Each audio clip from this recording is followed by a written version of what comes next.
Student आज के इस लेक्चर में हम लोग क्लास 12 फिजिक्स के जितने भी चैप्टर्स हैं सारे चैप्टर्स को लेकर के पिछले 5 साल में पूछे हुए क्वेश्चंस को देखेंगे। हम लोग इस लेक्चर में सिर्फ और सिर्फ क्वेश्चंस को डिस्कस करेंगे। ये सारे ही क्वेश्चन आपके लिए बिल्कुल रामबाण होंगे। अगर आप इन सभी क्वेश्चंस को तैयार करके जाओगे तो आप अपने बोर्ड एग्जाम में डेफिनेटली अच्छे मार्क्स स्कोर करोगे, क्योंकि ये सारे जो क्वेश्चंस मैंने कलेक्ट किए हुए हैं इसके पीछे बहुत ही मेहनत है। ये पिछले 5 साल के रिपीटेड क्वेश्चन है। इन सभी क्वेश्चन को अगर आप तैयार करते हो तो डेफिनेटली आप अच्छे स्कोर करोगे ही करोगे। ठीक, सो यहाँ पर जितने भी क्वेश्चन बता रहा हूँ सारे क्वेश्चन को नोट करना। आपके पास 1 दिन का समय है, 1.5 दिन का समय है, तो आप इन सभी क्वेश्चन को आराम से बिल्कुल रिलैक्स माइंड से सारे क्वेश्चंस को ज़रूर से तैयार कर लेना। इस पर एक नोट्स बना लेना जिससे कि एग्जाम से 2 घंटे पहले आप इसको रिवाइज कर सको। ठीक है, सारे क्वेश्चंस के नोट्स ज़रूर बना लेना जिससे कि आप फटाफट सारे क्वेश्चंस को एक बार रिवीजन के लिए फटाफट से रिवीजन इसका कर सको। ठीक, सो यहाँ पर हम लोग एक एक क्वेश्चन को डिस्कस करेंगे। आप सारे क्वेश्चंस को नोट करते जाइए।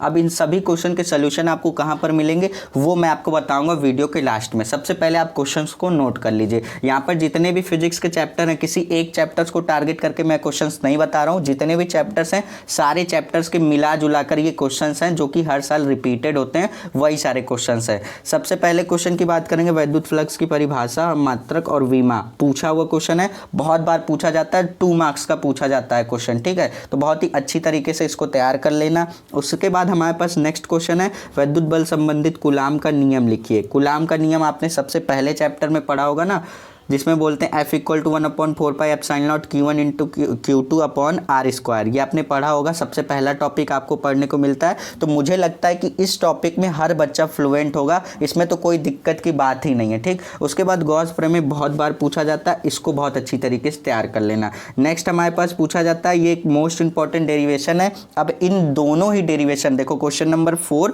और 5 दोनों ही डेरिवेशन बहुत बार पूछे जाते हैं। इन दोनों डेरिवेशन पर एक 1 शॉट वीडियो आ चुकी है, आप जाकर के देख सकते हो। यहां पर लिंक आ रहा है, इस पर आप क्लिक करके देख लेना, या फिर वीडियो जहां ये वाली वीडियो जैसे ही खत्म होगी आपको इंड स्क्रीन पर शो हो जाएगी, तो आप वहां से जाकर के देख सकते हो। ठीक, पहले क्वेश्चन को देख लो क्या बोला गया। किसी वैद्युत द्विध्रुव के कारण अच्छी स्थिति में वैद्युत क्षेत्र की तीव्रता का व्यंजक ज्ञात कीजिए।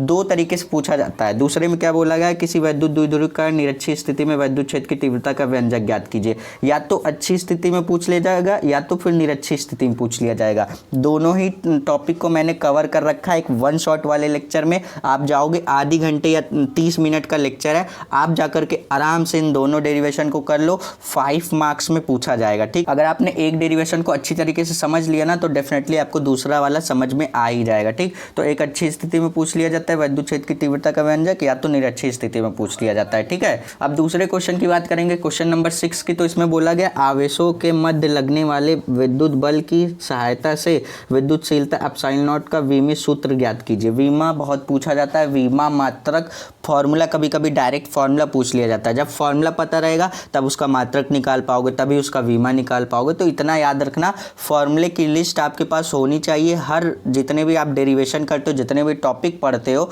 उसके फॉर्मूले की लिस्ट होनी चाहिए। जैसे आपका मैथ में फॉर्मूला इंपॉर्टेंट होता है, जस्ट उसी तरीके से फिजिक्स में भी फॉर्मूला इंपॉर्टेंट होता है, क्योंकि जब भी आप न्यूमेरिकल सॉल्व करने जाओगे ना, बिना फॉर्मूले के न्यूमेरिकल्स तो सॉल्व होंगे ही नहीं होंगे। ठीक है, तो आपको फॉर्मूले पर भी उतना ही ध्यान देना है। अब एक मोस्ट इंपॉर्टेंट जो मैं आपको क्वेश्चन कराने जा रहा हूँ, लेंज का नियम। ठीक, लेंज का नियम बहुत बार पूछा जाता है, समझाइए कि लेंज का नियम ऊर्जा संरक्षण पर आधारित है। ठीक है, ये अच्छी तरीके से पढ़ लेना। ऊर्जा संरक्षण का नियम आपने पढ़ा ही होगा, उसी पर बेस्ड आपका लेंज का नियम होता है, इसको आप तैयार कर लेना। उसके बाद बोला गया है, नेत्र का दूरदृष्टि दोष क्या है, इसका निवारण कैसे किया जाता है। ये आपसे पूछा हुआ टॉपिक है, इसको भी आप तैयार कर लेना। निकट दृष्टि दोष, दूर दृष्टि दोष आपने 10th में पढ़ा होगा ना, वही सारा टॉपिक आपका 12th में भी आपको पढ़ने को मिलेगा। ठीक, उसके बाद आप आओगे, बायो-सेवर्ट का नियम एक मोस्ट इंपॉर्टेंट टॉपिक है। यहाँ पर इंपॉर्टेंट लिखा हुआ है, इसका मतलब इसको आपको छोड़ना ही नहीं है। ठीक, ये बहुत बार पूछा गया है और इस बार मैं कह रहा हूँ 101% चांसेस है इसके पूछे जाने के। ठीक,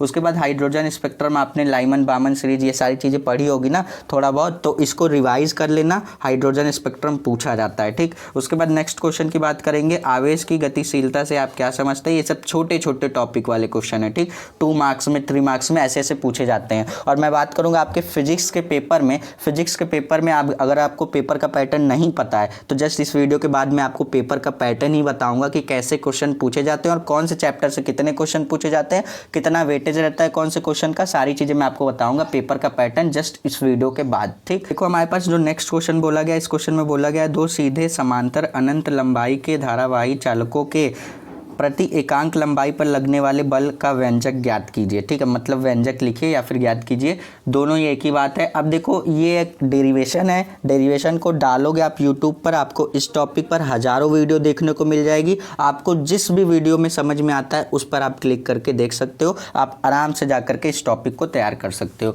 अब देखेंगे सर यहाँ पर हमारे पास एक और डेरिवेशन, देखो डेरिवेशन वाले क्वेश्चन बहुत पूछे जाते हैं और 5 मार्क्स वाले ये सब क्वेश्चन होते हैं, तो इन सभी क्वेश्चन को हमें छोड़ करके बिल्कुल भी नहीं आना है। ठीक, अभी आपके पास समय है, एक दिन भी है ना, तो एक दिन पूरा अपना दे दो, बहुत अच्छी तरीके से एफर्ट लगा दोगे ना तो अच्छे मार्क्स जरूर बन जाएंगे। नहीं मैटर करता कि आपने साल भर पढ़ाई की है या नहीं की है। ठीक, उसके बाद नेक्स्ट क्वेश्चन हमारे पास बोला गया समांतर प्लेट संधारित्र की धारिता।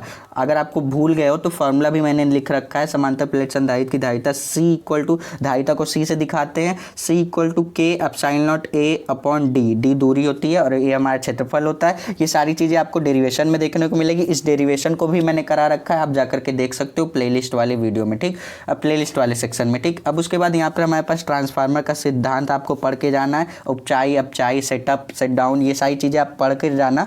ट्रांसफार्मर आपसे पूछा जाता है। अगर आपने जो वाइबा होता है आपके स्कूल में, देखो ये जो पेपर आपका 70 मार्क्स का होता है, बाकी 30 मार्क्स आपके कहाँ से दिए जाते हैं, स्कूल के प्रैक्टिकल एग्जाम में दिए जाते हैं। तो प्रैक्टिकल में अगर आपने ट्रांसफार्मर बनाया होगा, मैंने आपको बताया भी था 2 महीने पहले, मैंने आपको लेक्चर में बताया था कि ट्रांसफार्मर, बहुत सारे बच्चे पूछ रहे थे कि सर प्रैक्टिकल के वाइबा जब होगा तो उसमें कौन सा टॉपिक हम तैयार करके जाएं। ठीक, तो मैंने आपको बताया था फिजिक्स में ट्रांसफार्मर आप तैयार कर लो, बहुत अच्छा टॉपिक है। ट्रांसफार्मर आप तैयार करोगे तो आपका वहाँ पे प्रैक्टिकल में भी अच्छी तरीके से आपको नंबर मिलेगा। उसके बाद आपको यहाँ पर बोर्ड एग्जाम में भी इससे रिलेटेड क्वेश्चंस पूछे जाते हैं, तो आप इसको भी कर सकते हो। तो ट्रांसफार्मर अगर आपने प्रैक्टिकल में किया होगा तो बहुत अच्छी तरीके से ये टॉपिक आपका तैयार होगा। अब कमेंट करके बताओ कौन कौन बच्चे ने ट्रांसफार्मर अपने टॉपिक में लिया हुआ था प्रैक्टिकल एग्जाम में। ठीक, सो स्टूडेंट ये रहा हमारा नेक्स्ट क्वेश्चन। देखो क्वेश्चन नंबर 14 तक हम लोगों ने प्रीवियस पेज पर देखा। अब देखो क्वेश्चन नंबर 15 से देखते हैं। क्वेश्चन नंबर 15 में बोला गया धारा तथा अनुगमन वेग में संबंध बताइए। इन दोनों में एक प्यारा सा रिलेशन होता है, प्यारा सा मतलब इन द सेंस कि बहुत अच्छा रिलेशन होता है इन लोग के बीच, उसको आपको फाइंड करना है। एक डेरिवेशन टाइप में ही आ जाता है, तो इसको भी आप जरूर से टॉपिक तैयार कर लेना, पूछा जाता है इसलिए मैं आपको बता रहा हूँ। पेपर में आपको दिखाऊंगा तो ये सब टॉपिक आपको देखने को मिलेंगे पेपर में। जस्ट इसके बाद मैं पेपर ही बताने वाला हूँ आपको, इसलिए कह रहा हूँ सब्सक्राइब करके नोटिफिकेशन जरूर ऑन रखना, जिससे कि जैसे ही वीडियो अपलोड होगी आपके पास नोटिफिकेशन तुरंत चली जाएगी और आपसे वो वीडियो मिस नहीं हो पाएगी। अब देखो यहाँ पर बोला गया विद्युत चुंबकीय तरंगे क्या है, ये सब छोटे छोटे टॉपिक हैं, इनको भी तैयार कर लेना। उसके बाद पीएन संधि डायोड में धारा प्रवाह एवं इसके अनुप्रयोग लिखिए। बड़ा टॉपिक है, पूछा जाएगा तो 5 मार्क्स में पूछा जाएगा, 1-2 नंबर का ये टॉपिक है ही नहीं, इतना ये डिजर्व ही नहीं करता। एटलीस्ट 5 मार्क्स का ये क्वेश्चन पूछा जाएगा। यहाँ पर बोला गया हाइगेंस के द्वितीय तरंगिकाओं का सिद्धांत, ये भी 5 मार्क्स का क्वेश्चन है। ये जो सारे टॉपिक बता रहा हूँ ना, ये 5 मार्क्स वाले क्वेश्चन है। जो 5 मार्क्स वाले क्वेश्चन है सबसे पहले आप उसी को तैयार कर लेना, क्योंकि ये 100% पूछे जाने के चांसेस है। समस्थानी समभारी से आप क्या समझते हैं, आपने 10th में 11th में पढ़ा होगा, जस्ट वही आपको यहाँ पर पे अप्लाई कर देना। छोटे नंबर में 2 नंबर में पूछा जाता है। समस्थानी की परिभाषा लिखोगे 1 नंबर मिलेगा, समभारी की परिभाषा लिखोगे 1 नंबर मिलेगा, 2 नंबर का क्वेश्चन है आपका। ठीक, उसके बाद नेक्स्ट क्वेश्चन बोला गया भंवर धारा से आप क्या समझते हो। देखो बच्चे ये टॉपिक आपका कट हो गया है तो इसको नहीं पढ़ना है। ठीक, मैंने यहाँ पर ऐड कर दिया तो इसको आप स्किप कर सकते हो, इस टॉपिक को नहीं पढ़ना है। आपके लिए अच्छी बात यही है कि इस टॉपिक को आपको बिल्कुल भी पढ़ के ही नहीं जाना है। उसके बाद नेक्स्ट हमारे पास बोला गया प्रकाश विद्युत संबंधित आइंस्टीन का समीकरण, एक छोटा सा इक्वेशन होता है आइंस्टीन का, इसको आपको पढ़ लेना है, बस इसका इक्वेशन समझ लेना और क्या होता है ये सारी चीज़ें, उसमें कौन कौन से टर्म क्या हैं उतना चीज़ें पढ़ लेना, बस उससे ज़्यादा पढ़ने की ज़रूरत बिल्कुल भी नहीं है। अब ये एक मोस्ट इंपॉर्टेंट डेरिवेशन पूछा जाएगा तो 5 मार्क्स में पूछा जाएगा। आपके फिजिक्स में सबसे लॉन्ग जो मार्क्स का क्वेश्चन पूछा जाता है वो 5 मार्क्स का ही पूछा जाता है, जबकि ऐसा मैथ के सब्जेक्ट में नहीं होता। मैथ में क्या होता है 8 मार्क्स वाले भी क्वेश्चंस पूछे जाते हैं, लेकिन फिजिक्स में मैक्सिमम जो मार्क्स जाता है वो 5 मार्क्स का ही सबसे लॉन्ग क्वेश्चन होता है। तो नेक्स्ट क्वेश्चन मैं आपको बताने जा रहा हूँ, आपके 5 मार्क्स में ज़रूर आपके बोर्ड एग्जाम में पूछा जाएगा। इस क्वेश्चन में बोला गया किसी गोली पृष्ठ द्वारा अपवर्तन के सूत्र का निगमन कीजिए। 5 मार्क्स का पूछा जाएगा। अपवर्तन परावर्तन पे आपने पढ़ा होगा ना टॉपिक, तो जस्ट उसी पर आपका एक डेरिवेशन होता है, बहुत अच्छी तरीके से उसको तैयार कर लेना। अब हमारे पास जो बोला गया है यहाँ पर परिपथ चित्र देते हुए PNP ट्रांजिस्टर की क्रियाविधि समझाइए। अब ये जो ट्रांजिस्टर वाला टॉपिक है ना, ये आप यहीं पर नहीं पढ़ोगे, जब आप BSc करोगे ना फिजिक्स से, वहाँ पर भी आप ग्रेजुएशन में पढ़ने को मिलेगा। तो बहुत अच्छी तरीके से ट्रांजिस्टर वाले टॉपिक को भी तैयार कर लेना। उसके बाद नेक्स्ट हमारा टॉपिक है किसी अवतल गोली पृष्ठ पर प्रकाश के अपवर्तन के लिए सूत्र। ये होता है हमारे पास सूत्र, इसी का हमें निगमन करके बताना है। इस डेरिवेशन को बहुत अच्छी तरीके से तैयार कर लेना। यहाँ पर मैं जितने भी क्वेश्चन बता रहा हूँ सभी सेलेक्टेड आपके डेरिवेशन टाइप के क्वेश्चंस हैं। इन सभी देखो बच्चों को डेरिवेशन मिलते नहीं है कि कौन से तैयार कर लूँ, कौन से पूछे जाते हैं, तो इसलिए मैं सेलेक्टेड डेरिवेशंस लेकर आया हूँ जो कि आपको तैयार करके जाओगे तो बहुत बेनिफिट आपको देखने को मिलेगा आपके बोर्ड एग्जाम में। तो 5 मार्क्स आप यहाँ से स्कोर करोगे ही करोगे। ये 5 मार्क्स के क्वेश्चंस मैं आपको कराता जा रहा हूँ। 5 मार्क्स वाले क्वेश्चन भी मैंने ऐड कर रखे हैं, 2 मार्क्स वाले भी क्वेश्चंस ऐड कर रखे हैं। तो सबसे पहले जिन क्वेश्चन पे मैंने बताया कि ये 5 मार्क्स के पूछे जाएंगे, सबसे पहले डेरिवेशन टाइप वाले क्वेश्चन को तैयार कर लो। अभी आपके पास समय है, फिर समय निकल जाएगा, फिर मत ये कहना कि सर क्वेश्चन नहीं तैयार हो पाए। तो बहुत सारे बच्चे ऐसे कमेंट करते हैं, तो इसलिए मैं कह रहा हूँ अभी आपके पास समय है, आप सारे टॉपिक को आराम से तैयार कर सकते हो।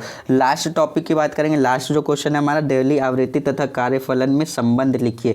रिलेशन टाइप वाले क्वेश्चन आपके एक ही 2 पूछे जाते हैं, मैंने आपको बता दिया। जैसे आपका धारा तथा अनुगमन वेग में संबंध पूछा जाता है, देवली आवृत्ति तथा कार्यफलन में संबंध पूछा जाता है। तो ये सब एक ही 2 टाइप के क्वेश्चन आपके रिलेशन वाले क्वेश्चन पूछे जाते हैं। इन सभी क्वेश्चन को तैयार कर लीजिएगा। आई होप कि जितने भी क्वेश्चन मैंने आपको बताए आपको समझ में आ गए होंगे। अब आपका ज़्यादा समय ना लेते हुए मैं आप सभी को कहता हूं कि इन सभी टॉपिक को लिख करके एक पेज में जाइए, सारे टॉपिक को तैयार कर लीजिए। जैसे टॉपिक तैयार हो जाता है उस पर मार्क करते जाइए, हाँ ये टॉपिक मैंने अच्छी तरीके से पढ़ लिया है, इसका कॉन्सेप्ट मुझे क्लियर है, अब मुझे कोई दिक्कत की बात नहीं, अब मैं नेक्स्ट टॉपिक पर चलता हूँ। इसी तरीके से एक एक टॉपिक को तैयार करते जाइए। आप पेपर से 2 घंटे पहले इतना कॉन्फिडेंस फील करेंगे इन सभी क्वेश्चन को करने के बाद कि आपका पेपर ज़रूर अच्छा जाएगा। ठीक, अब बात करेंगे सर इन सभी टॉपिक को तैयार कहाँ करना है, तो सबसे बेस्ट प्लेटफॉर्म है यूट्यूब। अब इन सभी टॉपिक को मैंने टोटल 25 क्वेश्चंस आपको बताया ना, इन 25 क्वेश्चन में से कोई एक ऐसा क्वेश्चन, सिंगल एक कोई ऐसा क्वेश्चन नहीं होगा जो यूट्यूब पर ना मिले। आप कोई भी टॉपिक को जाकर के सर्च करो, हर टॉपिक पर आपको सैकड़ों वीडियो देखने को मिल जाएगी, हज़ारों वीडियो देखने को मिल जाएगी। आप आराम से किसी भी वीडियो को जाकर के देख सकते हो, जस्ट आपको समझ में आना चाहिए। ठीक, मेरा समझ में आता है तो आप प्लेलिस्ट में वीडियो पड़ी हुई, आप जाकर के इन सभी टॉपिक को तैयार कर सकते हो। चलिए मिलेंगे नेक्स्ट वीडियो में। अब आपके पास ज़्यादा समय नहीं है, इसलिए मैं कहता हूँ अब आप अपनी तैयारी शुरू करिए। अब मिलेंगे नेक्स्ट वीडियो में पेपर के सोल्यूशन के साथ।